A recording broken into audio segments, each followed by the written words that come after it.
पिछले टॉपिक में क्या पढ़ाए थे हम? AC with inductor just like solenoid, यही ना था। आज का टॉपिक है आपका एसी अप्लाइड इन कैपेसिटर या एसी सर्किट विथ कैपेसिटर। जब चूंकि एसी अल्टरनेटिंग करंट चलता है तो किस सर्किट में ही चलता है, ठीक है। कि इसी तरह हवा में घूमते लहराते चलेगा एसी, चलेगा? नहीं चलेगा, किसी सर्किट में चलता है। तो दोनों भी हेडिंग लगा सकते हो। AC alternating current applied in capacitor, AC current को जब अब कैपेसिटर के साथ जोड़ा जाता है, या एसी सर्किट विथ कैपेसिटर, यानी ऐसा एसी सर्किट जिसमें एक कैपेसिटर लगा हो, तब मैक्सिमम करंट कितना होता है, यही चीज हमको देखना है। देखिए, let a capacitor of capacitance capacitor का कैपेसिटेंस कितना होता है? सी से इंडिकेट करते हैं हम कि नहीं करते हैं? कनेक्टेड विथ एसी सर्किट, ठीक है, कनेक्टेड विथ एसी सर्किट। जब किसी भी सर्किट में ये कैपेसिटर हुआ, कैपेसिटर को इसी से ना हम दर्शाते हैं।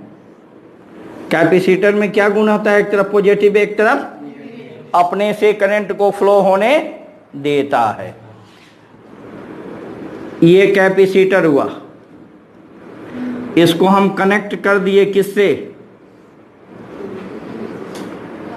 एसी सर्किट से। ये सर्किट क्या हुआ?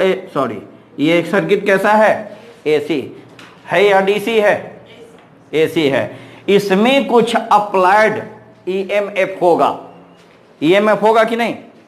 अप्लाइड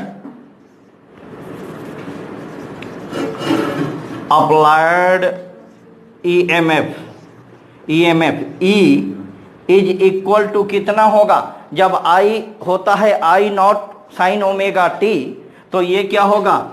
ई नॉट साइन ओमेगा टी। यहां कितना ईएमएफ जाएगा? E is equal to E naught sine omega T. इसका कैपेसिटेंस कितना होगा? C. Okay, right now note कीजिए इसको। चलिए देखिए, यहां इसको तो नोट कर लिया आप। अब आ जाइए, देखिए, वी नो दैट हम जानते हैं। क्या जानते हैं? चार्ज चैप्टर में आप पढ़े हैं कि चार्ज जो फ्लो होता है Q is equal to capacitance में, कैपेसिटर में क्या होता है? C भी होता है। या पढ़े होंगे आप C is equal to Q upon भी, पढ़े हैं ना चार्ज चैप्टर में कि नहीं पढ़े हैं? अब देखिए, Q is equal to C भी, तो Q इज इक्वल टू क्या होगा? C। और भी वोल्टेज से ही क्या बनता है? ईएमएफ। तो हम लिख सकते हैं QE, V is equal to E। चूंकि V is equal to E, बनेगा या नहीं बनेगा? हैं? अब देखिए, Q is equal to C और E कितना है? E naught sine omega T. होगा या नहीं होगा? होगा? एनी प्रॉब्लम यहां किसी को भी? शिवांगी, डिफरेंशिएट बोथ साइड, दोनों तरफ क्या करना है हमको? डिफरेंशिएट करना है। डिफरेंशिएट करने के लिए क्या करेंगे हम? dq upon D upon D T. तो dq upon D T is equal to क्या होगा? d upon D T, C E naught sine omega T. करेंगे? यहां तक आ गए आप लोग? इसको डिफरेंशिएट करने के लिए हम क्या करेंगे, ये क्या होगा, D Q upon D T. दिखाई दे रहा है पीछे, देख लो नीचे दिखाई दे रहा है ना? आ जाइए D T upon D Q. Differentiation किसका होगा, साइन ओमेगा टी का। ये तो कांस्टेंट वैल्यू है, ये क्या हो जाएगा डिफरेंशिएशन से बाहर, क्या होगा, C E naught D upon D T sine omega T. ऊपर वाला मिटा दें, जल्दी इसको नोट कर लो, तो ऊपर वाला मिटा दें हम फटाफट। नोट करो इसको मिटाएंगे।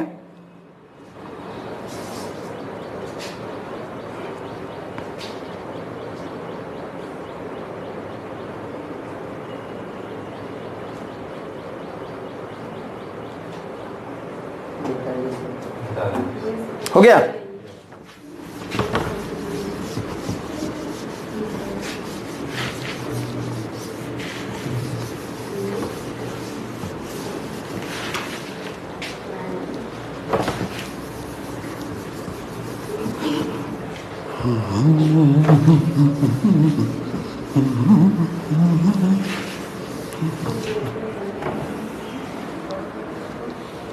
चलिए, D I by D Q by D T क्या हो जाएगा, D Q by D T क्या होता है, is equal to I is equal to Q by T. Charge flow per unit time, यही ना, charge flow per unit time. तो small current ले रहे हैं तो D Q by D T is equal to क्या हो जाएगा, आई। इसके जगह हम आई, इस टर्म के जगह हम आई लिख सकते हैं, इज इक्वल टू, ये क्या हो गया, सी ई नॉट, और साइन ओमेगा टी को डिफरेंशिएट करेंगे तो क्या होगा, cos omega T into omega. Omega इधर नहीं लिख के हम ओमेगा को इधर लिख दें, एनी प्रॉब्लम राइट नाउ?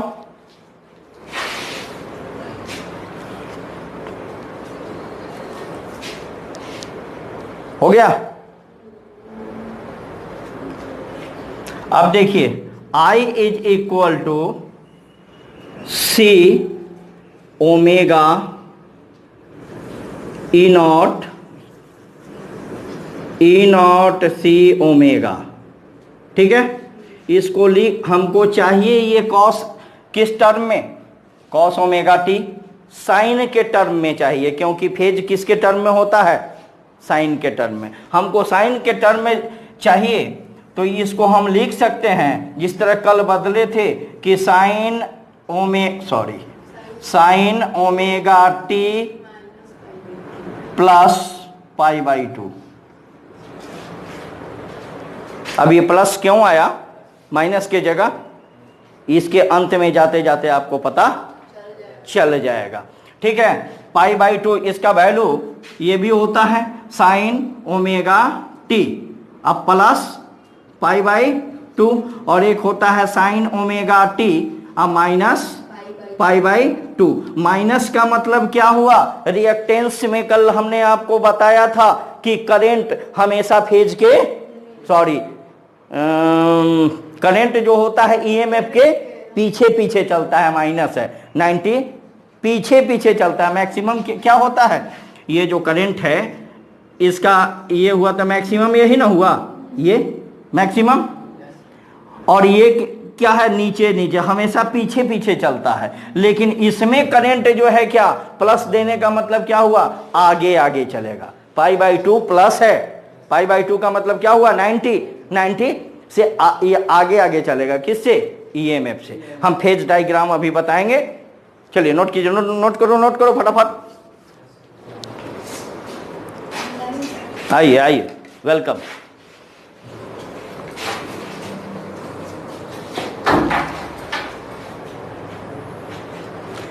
अब देखिए, आई मैक्सिमम कब होगा, आई मैक्सिमम कब होगा? जब व्हेन दिस टर्म इज 1, ये टोटल टर्म अगर 1 हो जाता है तब आई क्या होगा? मैक्सिमम। आई मैक्सिमम कब होगा? इसका मैक्सिमम कितना होता है? 90। Sine 90 degree is equal to 1। Sine का सबसे ऊंचा वैल्यू 1 है ना, है, क्योंकि साइन 0 डिग्री बराबर कितना? 0। साइन 30 डिग्री 1/2, यानी डिवाइड करोगे तो 0.5, 1 से नीचे। 45 का मान 1/√2, वो भी नीचे हो गया। 60 का मान √3/2, वो भी नीचे हो गया। तो 1 ही एक ऐसा है जो मैक्सिमम मान है साइन का। When sine omega T plus π/2 is equal to क्या? 1, देन दिस टर्म इज 1। होगा या नहीं कि नहीं होगा? This term is 1। तो ई मैक्सिमम, आई मैक्सिमम तब होगा, यानी आई मैक्सिमम का चिन्ह क्या होता है? आई नॉट, या नहीं तो किसी किसी बुक में ये भी लिखा रहता है आई एम मैक्सिमम। इससे घबराइएगा नहीं। आई मैक्सिमम कब होगा? E0 C ओमेगा होगा। ये टर्म कितना हो गया? 1। तो 1 से मल्टीप्लाई करेंगे तो कितना होगा? होगा या नहीं? चलिए, आई मैक्सिमम,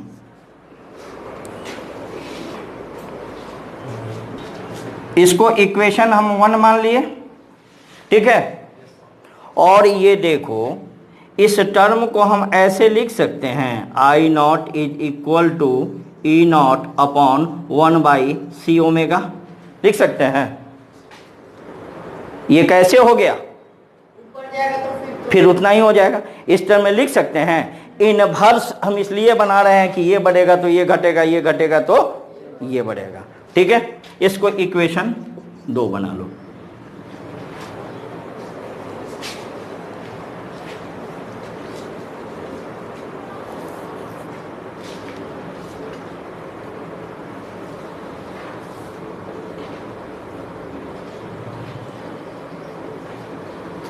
हो गया। इस चीज को कहीं कहीं पर देखने को तुमको मिलेगा, क्या मिलेगा कि I0 is equal to E0 upon XC। ये पूरे टर्म को इस टर्म में लिखा जाता है। ये XC क्या हुआ? XC क्या है? Reactance of capacitor, reactance of capacitor. ऐसे भी ये टर्म मिलेगा कहीं कहीं।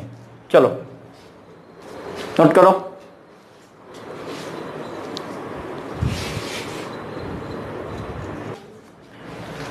Comparing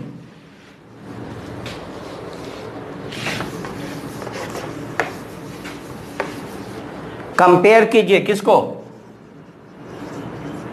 comparing equation 1 and 2। 1 and 2 को कंपेयर कीजिए। इक्वेशन 1 क्या था? I is equal to E0 C omega sine omega T plus π/2, यही ना। तो इसको कंपेयर कीजिए। I0 हमने लिख दिया I0। Any problem? E omega E0 C omega E0 C omega is equal to कितना? तो इस टर्म के जगह पे हम ये लिख सकते हैं, क्योंकि इतना बराबर क्या लिख रहे हैं हम? I0 यानी मैक्सिमम, और उसके बाद क्या? Sine omega T plus π/2। चलिए,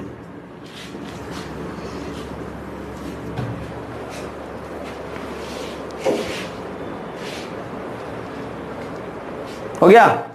ये क्या है? This is the equation of current. This is the equation of current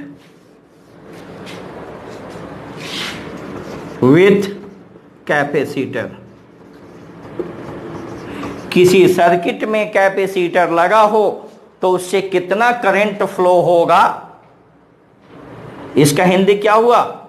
यह समीकरण किसका है? प्रत्यावर्ती धारा का है। जब कुंडली में, सर्किट में प्रत्यावर्ती धारा का है, जब उसमें कैपेसिटर लगा हो, संधारित्र लगा हो।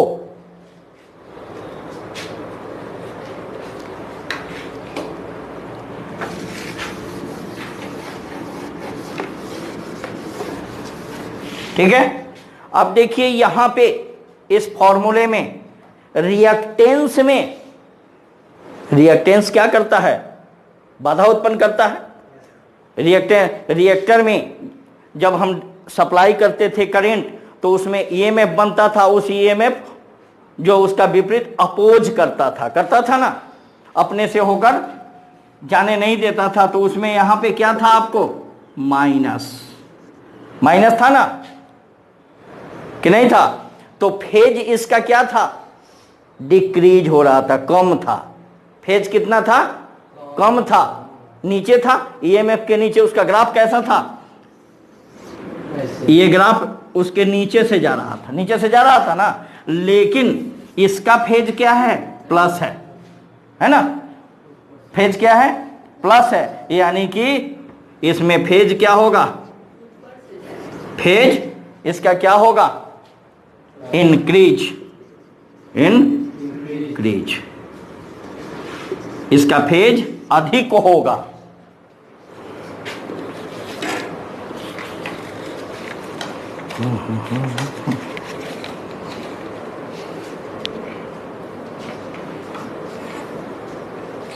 है ना? जब फेज अधिक होगा, फेज जब अधिक होगा, ये हम बना रहे हैं डायग्राम, फेज डायग्राम है ये, इसको कहते हैं फेज डायग्राम। इधर क्या है?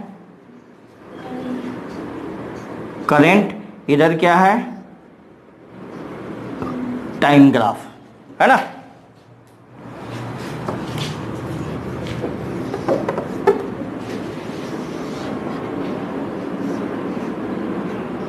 टाइम ग्राफ हो गया। देखिए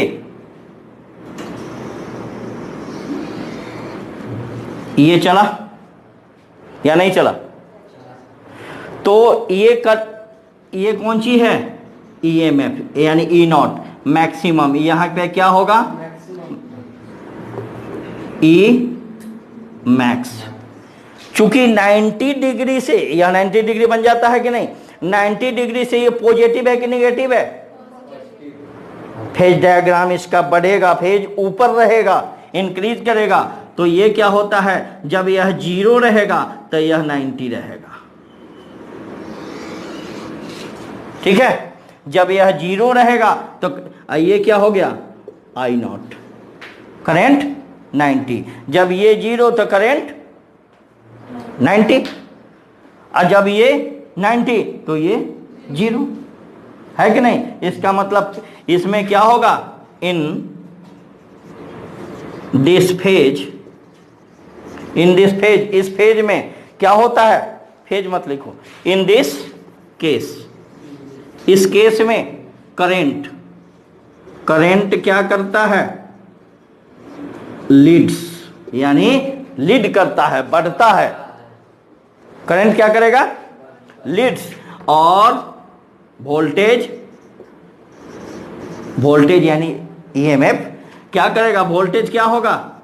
लैग्स, यानी घटेगा, पीछे जाएगा। या लीड करेगा या लैग्स करेगा। इसमें ईएमएफ क्या होगा? ईएमएफ या वोल्टेज लैग्स करेगा, यानी पीछे होगा, पीछे है। और करंट क्या है? आगे है। Any problem? जिस समय जीरो था ईएमएफ उस समय करंट कितना था? आई। जिस समय ईएमएफ मैक्सिमम उस समय करंट। Any problem? नोट कीजिए।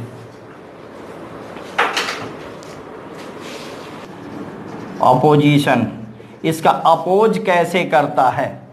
हमने आपको पहले केस में एक चीज बताया था, स्टार्ट कि I naught is equal to E naught C omega, है कि नहीं दिए हैं? तो देखिए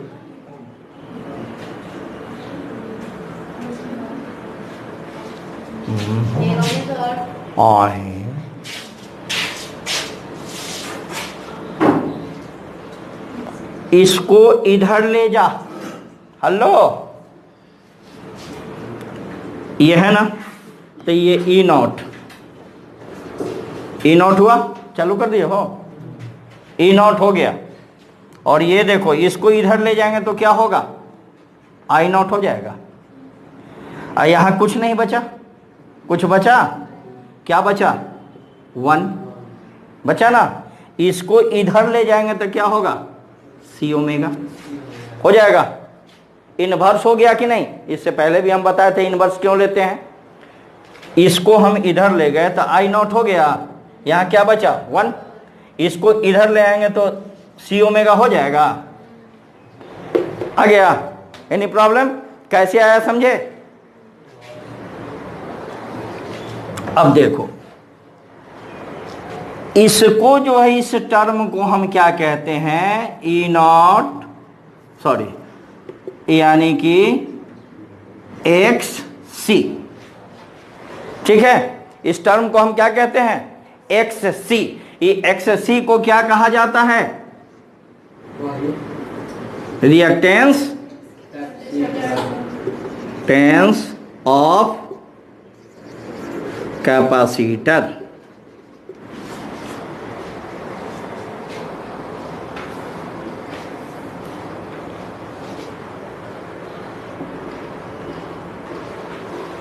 या नहीं तो कैपेसिटिव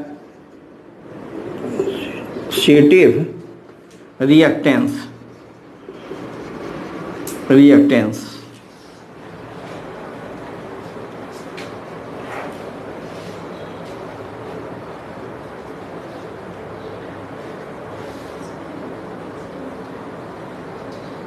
हो गया? अब इस केस में देखो, इन दिस केस, इस केस में,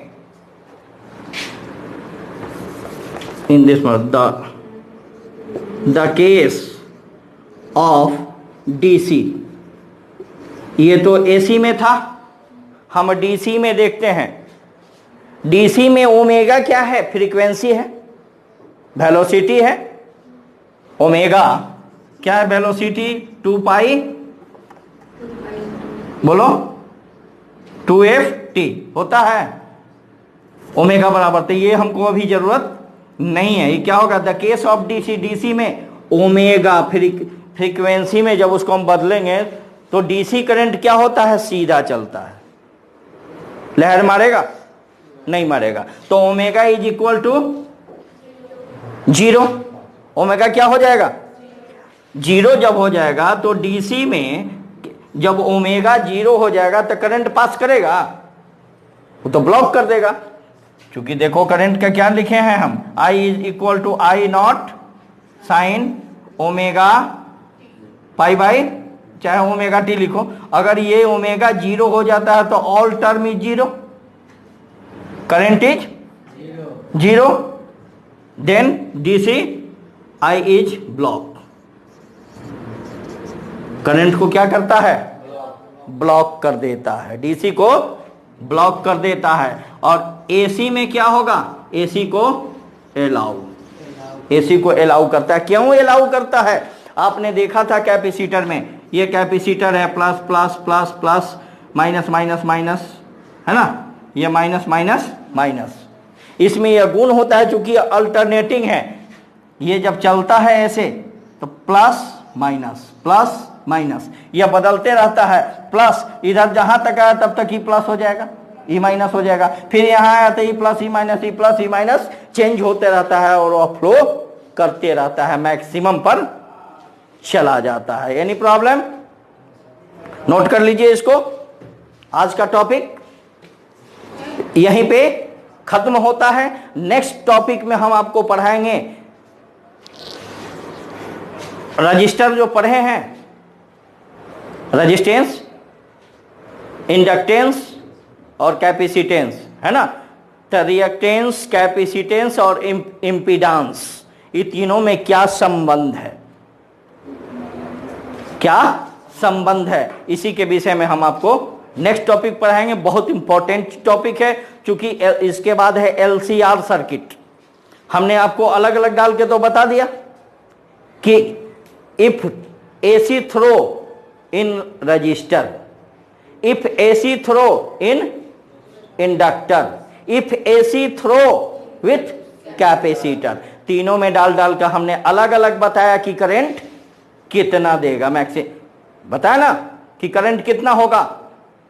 अब हम तीनों एक सर्किट में, एसी सर्किट में तीनों को डाल देंगे। एक बार पहले एलसी सर्किट बनाएंगे, एलसी, रिएक्टेंस एंड रिएक्टर और कैपेसिटर डालेंगे, और उसके बाद सेकंड सर्किट में बनाएंगे एलसीआर सर्किट, यानी रजिस्टर, इंडक्टर और कैपेसिटर तीनों जब सर्किट में लगाएंगे तो उससे कितना करंट फ्लो होगा, उसके लिए अगले वीडियो का इंतजार कीजिए। वीडियो का ही नहीं, अगले क्लास का इंतजार कीजिए। फिर मिलेंगे, बाय बाय।